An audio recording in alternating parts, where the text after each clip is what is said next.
వందే మాతరంపై కేంద్రం కీలక నిర్ణయం తీసుకుంది. 6 చరణాలు తప్పనిసరిగా పాడాలని ఉత్తర్వులు. జాతీయ గేయం వందే మాతరంపై భారత ప్రభుత్వం కీలక నిర్ణయం తీసుకుంది. ఇకపై వందే మాతరం ఎక్కడ పాడినా వినిపించినా మొత్తం 6 చరణాలు కలిపి పాడాలని ఉత్తర్వులు జారీ చేసింది. మరి దాని గురించి ఒకసారి చూద్దాం.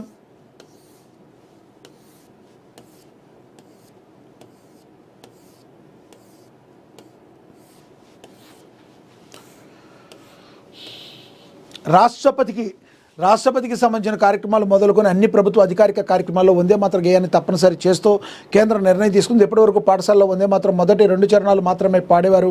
అయితే ఇకపై 6 చరణాలు పాడుతూ భవిష్యత్ తరాలకు ఈ గేయంపై గౌరవం పెంచేందుకు ప్రభుత్వం నిర్ణయం తీసుకుంది.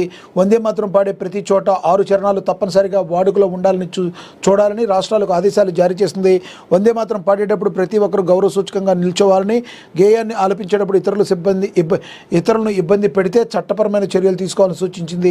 అన్నిటికంటే ముఖ్యంగా ఇక నుంచి జాతీయ గీతం జనగణమన కంటే ముందుగా వందే మాతరం ఆలపించాల్సి ఉంటుంది. వందే మాతరం 6 చరణాలను 3 నిమిషాల పాటు 10 సెకండ్ల వ్యవధిలో పూర్తి చేయాల్సి ఉంటుందని చెప్పి కూడా మరి చెప్పారు. ఎటువంటి పరిస్థితుల్లో పాఠశాలలో మనకు తెలుసు వందే మాతరం ఎంత బాగా పాడతారో పిల్లలందరూ నేర్చుకుని ఇప్పటికీ కూడా ఎంతోమంది విద్యార్థులు వందే మాతరాన్ని చాలా చక్కగా మరి పాడేవాళ్ళు ఉన్నారు. విద్యార్థి దశ నుంచే నేర్చుకుంటే అదంతా కూడా మనకి ఎవరికైనా సులువు అవుతుంది. ఇక జనగణమనను కూడా మన విద్యార్థులు బాగా ఆలపిస్తారు.